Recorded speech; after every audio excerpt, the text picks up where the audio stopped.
Hello and welcome everyone to VV education services. आज के इस वीडियो में हम लोग फोर्थ सेम का एक important subject that is management of financial services के कुछ इंपॉर्टेंट क्वेश्चंस देखने वाले हैं जो आपके एग्जाम पॉइंट ऑफ व्यू से बहुत ज़्यादा इंपॉर्टेंट है। ये जो क्वेश्चंस मैंने निकाले हैं ये कुछ रिसर्च के साथ और अलग अलग क्वेश्चन पेपर्स को देखने के बाद निकाला है, तो आप लोग इस वीडियो को प्लीज़ पूरा ध्यान से देखिएगा। हो सकता है इन क्वेश्चन में से कुछ क्वेश्चन आपके एग्जाम में आ जाए। Starting with the first question, define financial markets. Basically इस चैप्टर में हम लोग को पूरा फाइनेंस के बारे में पढ़ना है। फाइनेंस अरेंज करने से लेकर फाइनेंस इन्वेस्ट करने तक सारा जो बीच में रहता है, रिस्क मैनेजमेंट, एवरीथिंग। तो हम स्टार्ट करेंगे फाइनेंशियल मार्केट से। फाइनेंशियल मार्केट एक ऐसा मार्केट होता है, एक मीडिएटर होता है बेसिकली, जो इन्वेस्टर्स और फर्म्स को ज्वाइन करता है। इन्वेस्टर्स वो लोग होते हैं जिनके पास सरप्लस फंड्स होता है। फॉर एग्जांपल अगर मेरी सैलरी 50,000 है, 50,000 में से मेरा एक्सपेंडिचर जो पूरा महीने का होगा वो 30 या 35,000 होगा। मेरे पास जो पैसा बच जाता है 20,000 या 15,000, उसको मुझे ग्रो करना है अब, ठीक है। तो ग्रो करने के लिए मैं उसको कहीं ना कहीं इन्वेस्ट करूंगी। अब मैं डायरेक्टली फर्म्स के पास तो नहीं जा सकती इन्वेस्टमेंट करने के लिए, तो मुझे एक मीडिएटर चाहिए। फॉर एग्जांपल हम लोग के पास जितने भी स्टॉक एक्सचेंजेस हैं वो सारे मीडिएटर हैं। तो फाइनेंशियल मार्केट बेसिकली क्या होता है, बैंक्स भी फाइनेंशियल मार्केट का पार्ट होते हैं, म्यूचुअल फंड हाउसेज भी फाइनेंशियल मार्केट का पार्ट होते हैं। तो financial market is basically the mediator जो मिलाता है किसको, सेवर्स और बोरोवर्स को। सेवर्स कौन है, हम लोग जनरल पब्लिक जिनके पास कुछ सरप्लस बच जाता है। बोरोवर्स कौन है, वो फर्म जिनको इन्वेस्टमेंट टाइम टू टाइम चाहिए रहता है to expand their business and services. तो ये हमारा फाइनेंशियल मार्केट था। फाइनेंशियल मार्केट दो तरीके का होता है, money market and capital market. अगर आपको अपने आंसर को बड़ा करना है तो आप लोग ये वाले पॉइंट्स भी मेंशन कर सकते हैं उसमें। अगर आपका क्वेश्चन ज्यादा मार्क्स का आता है, अगर आपको देखिए अब ये क्वेश्चन 3 मार्क्स में भी आ सकता है और 16 मार्क्स में भी आ सकता है, तो डिपेंड करता है कि आपको कितना कंटेंट लिखना है। अगर ये क्वेश्चन ज्यादा मार्क्स का आता है तो आपको इसमें लिखना पड़ेगा टाइप्स ऑफ फाइनेंशियल मार्केट, जिसमें आ जाएगा money market and capital market. Money market वो होता है जब आपको शॉर्ट टर्म के लिए पैसा इन्वेस्ट करना हो या फर्म को शॉर्ट टर्म के लिए पैसा बोरो करना हो, तो वो कहाँ जाता है, मनी मार्केट में।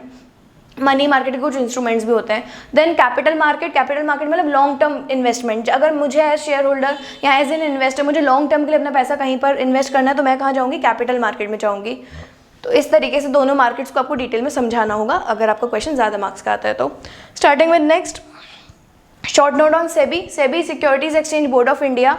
जितना भी हम लोग का कैपिटल मार्केट पूरा है, जो मैंने आपको फर्स्ट वाले क्वेश्चन में समझाया, कैपिटल मार्केट में हमारा पूरा शेयर्स, डिबेंचर, जो लॉन्ग टर्म के लिए हमारे फाइनेंशियल एसेट्स होते हैं उसमें हम लोग डील करते हैं। तो लॉन्ग टर्म फाइनेंशियल एसेट्स को डील करने के लिए हमें एक रेगुलेटर चाहिए। वो रेगुलेटर मेरा कौन है, SEBI, securities exchange board of India. तो हमारी कंट्री में जितना भी शेयर्स और डिबेंचर्स में डील होता है और शेयर्स और डिबेंचर जैसी और भी सिक्योरिटीज में डील होता है, उसको रेगुलेट करता है सेबी। जैसे सारे बैंक्स को रेगुलेट करता है आरबीआई सबके लिए रूल्स बनाता है, वो बैंक्स को फॉलो करने होते हैं। सिमिलरली सेबी जो है वो सारे के सारे रूल्स डिजाइन करता है स्टॉक मार्केट से रिलेटेड, और हम इन्वेस्टर्स की सेफ्टी के लिए और फर्म की भी सेफ्टी के लिए। तो securities exchange board of India का ये काम है। तो अब आपको अगर इस आंसर को इलैबोरेट करना होगा तो आपको फंक्शंस भी लिखना होगा इसमें। तो सेबी के 3 फंक्शंस होते हैं, protective, regulatory and developmental functions. Protective functions basically share holders और इन्वेस्टर्स जितने भी हैं उनका इंटरेस्ट प्रोटेक्टेड रहे, उनके साथ किसी तरीके का फ्रॉड ना हो, तो प्रोटेक्टिव फंक्शंस में ये सारे आ जाएंगे। डेवलपमेंटल फंक्शंस में आ जाएंगे जैसे हम लोग टाइम टू टाइम हम लोग को डेवलपमेंट चाहिए होता है, जैसे सारी चीज़ें ऑफलाइन मोड से ऑनलाइन मोड पर आ गई हैं, उसमें rules and regulation bar bar change होते रहते हैं, देन वो सारे। और regulatory function basically rules and regulation develop करना और मेक श्योर करना कि वो रूल्स फॉलो हो रहे हैं, पेनल्टीज वगैरह, ये सारी चीज़ें। तो बेसिकली सेबी के जो फंक्शंस हैं 3 पार्ट्स में डिवाइडेड है। आपको ये तीनों पार्ट्स को अच्छे से एक्सप्लेन करना होगा अपने आंसर्स में। देन म्यूचुअल फंड्स बेसिकली क्या होता है कि जब आपको एज एन इन्वेस्टर आपको नहीं समझ में आ रहा है कि आप अभी कहाँ पर पैसे इन्वेस्ट करें, तो ये कुछ म्यूचुअल फंड हाउसेज होते हैं जो ये कहते हैं कि आप हमें पैसे देते रहो। आप मंथली दे सकते हो, ठीक है, फिर आप ईयरली दे सकते हो, आप लमसम अमाउंट दे सकते हो, आप छोटे अमाउंट दे सकते हो। बहुत ही फ्लेक्सिबल सिस्टम रहता है। ये बेसिकली एक इन्वेस्टमेंट का ऑप्शन होता है म्यूचुअल फंड्स। जैसे शेयर्स होता है, बस शेयर्स में ये होता है कि मैं डायरेक्टली रिलायंस कंपनी के शेयर्स खरीदती हूँ। म्यूचुअल फंड्स जो है वो अगेन मिडिल मैन होते हैं बिटवीन कंपनीज एंड इन्वेस्टर्स, जो ये बताते हैं कि वो लोग प्रॉपर रिस्क कैलकुलेशन और ये सारी चीज़ें करके फिर इन्वेस्ट करते हैं। अगर मैं अपनी एसआईपी सिस्टमैटिक इन्वेस्टमेंट प्लान, अगर मैं अपनी मंथली एसआईपी स्टार्ट करती हूँ ₹100 से स्टार्ट कर सकते हैं हम लोग उसको, और कहीं तक भी ले जा सकते हैं। इवन आपको ₹100 के भी म्यूचुअल फंड्स मिल जाएंगे जो पर मंथ आपके ₹100 ही कटेंगे उसमें। तो बेसिकली ये छोटे छोटे इन्वेस्टमेंट प्लान्स होते हैं जो हम लोग, बहुत सारे लोग म्यूचुअल फंड्स खरीदते हैं तो सारा पैसा जाता है म्यूचुअल फंड हाउसेस के पास, और वहाँ पर हमारे पास बहुत सारे एक्सपर्ट्स होते हैं जो हमारी रिस्क कैलकुलेट करने के बाद कहीं पर पैसा इन्वेस्ट करते हैं। रिलायंस में लगाना है, टाटा पे लगाना है, अब रिलायंस में भी कौन से वाले उसमें लगाना है सेगमेंट में। तो बेसिकली बहुत सारे इन्वेस्टमेंट के प्लेटफॉर्म्स होते हैं जो हम लोगों को रेगुलर इन्वेस्टर्स को इतना ज़्यादा नॉलेज नहीं होता है। तो जो एक्सपर्ट्स होते हैं म्यूचुअल फंड हाउसेस में, वो क्या करते हैं, हमारा पैसा जो है सही जगह पर एलोकेट करते हैं, उसको डिवाइड करते हैं। बेसिकली मैंने अगर शेयर्स खरीदे तो मैंने सिर्फ रिलायंस के शेयर्स खरीदे हैं। हो सकता है वो लोग जितने पैसों में रिलायंस के शेयर्स खरीदे वो उन पैसों को 10 जगह लगाएं अलग अलग, ताकि एक जगह अगर पैसे डूबते हुए तो दूसरी जगह हम लोग को ज़्यादा प्रॉफिट हो जाएगा, तो एवरेज आउट हो जाता है हमारा जो बैलेंस रहता है। तो बेसिकली ये होता है म्यूचुअल फंड्स। इस तरीके से आपको पूरा समझाना है। म्यूचुअल फंड्स जो हैं वो बहुत ज़्यादा रिस्की ज़्यादा नहीं होता है एज़ कम्पेयर टू शेयर्स, लेकिन उसमें आपको प्रॉपर डॉक्यूमेंट्स वगैरह सब रीड करके, आप लोगों ने वो सुना ही होगा जब म्यूचुअल फंड्स की ऐड आती है तो वो पूरा बोलते हैं कि before investing you have to read the documents. तो यही सारी चीज़ें आपको एग्जाम में भी प्रॉपरली लिखनी है, एक्सप्लेन करनी म्यूचुअल फंड्स के बेनिफिट्स और उसका पूरा वर्किंग जो मैंने आपको अभी समझाया है। Then non credit facilities by bank. देखो बैंक्स जो है मोस्टली लोन देने के लिए माने जाते हैं कि वो लोन देने का काम करते हैं, लेकिन उसके अलावा भी कुछ फंक्शंस होते हैं बैंक के जो मैं आप लोगों को आज बताने वाली हूँ।